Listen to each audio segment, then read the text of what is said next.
Everyone, welcome to today's video. In this video we're going to talk about some missing values where there is like it's against one row does has a value but the other rows does not have value against the same primary key. So how we can use that?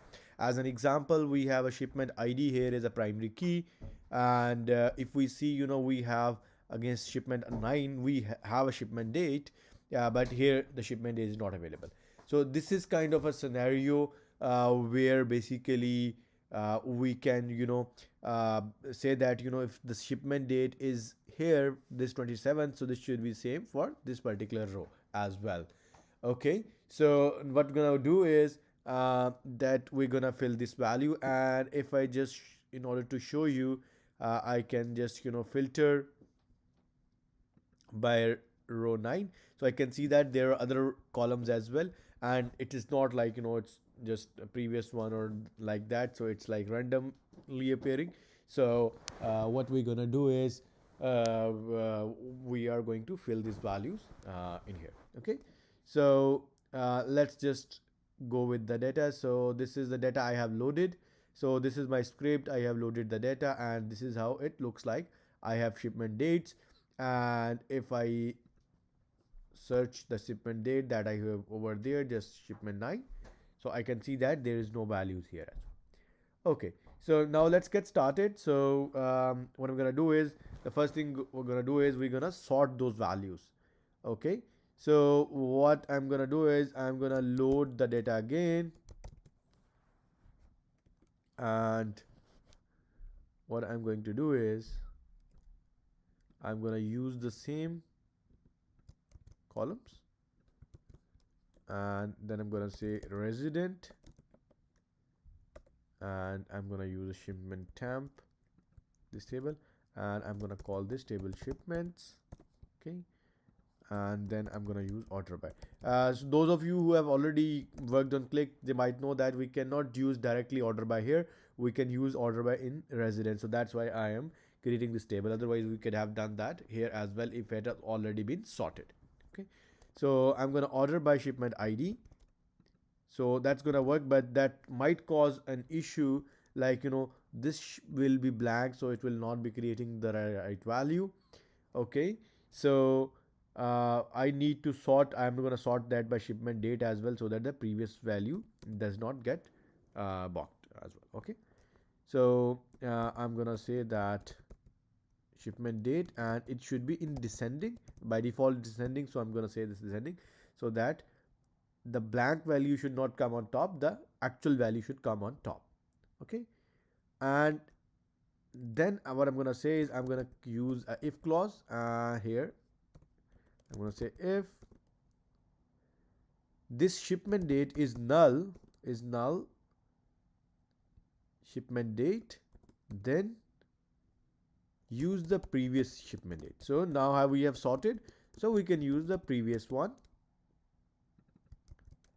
previous shipment date, else use the current one. So previous means the last row value, and that's it, and I'm gonna call it as new shipment date. Okay, so let's reload and let's see what happens.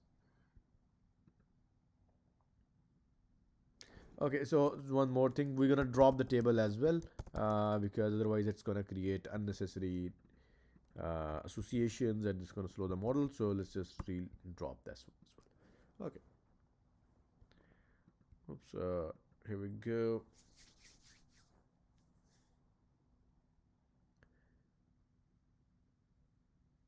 Okay, here we go. Let's go to the front end and add the newly created field here, and I'm gonna bring that on just beside the shipment date so that we can compare. Oh, here we go, but still there are rows which are blank. Okay, so how to handle that? Okay, so this is normally what we do, but there is an other function which is called the peek function. Essentially, the reason for this particular function to fail is that it's basically looking the previous value, the previous row in this particular column, and it is okay here, but in this one when it comes here, it is blank here, so it says it's null. Okay, rather than looking in this particular column, we should be looking in this particular column. So if we're looking in this particular column, it will always have the previous value, and we can get away with that. So in order to look into the previous value which just has been created, we cannot do that in by any other function. We cannot use the newly created column in any other function. We can only do that if we have the use peek function. Okay, so what we're gonna do is we're gonna use peek function. So that's gonna look into the newly created column and then see what is the previous value. So that is the difference between previous. The previous function cannot be applied on this particular column. Previous function can be applied only on the column which exists already. It cannot be applied on the previously existing one. Whereas the peek function can be applied on the column which just has been created. Okay. So I'm gonna load the value. I think this is one of the only function I came across which can be applied on the created value. Even if you want to apply where clause, it cannot be applied on renamed column or created column. Okay, here we go. We have this right. Okay, we have a potential problem here, which is I have a record actually. I know that which is record number 4, shipment ID number 4, which does not have any date at all. So by default, it should be null because there is no date. But in here, if I select shipment ID 4 here,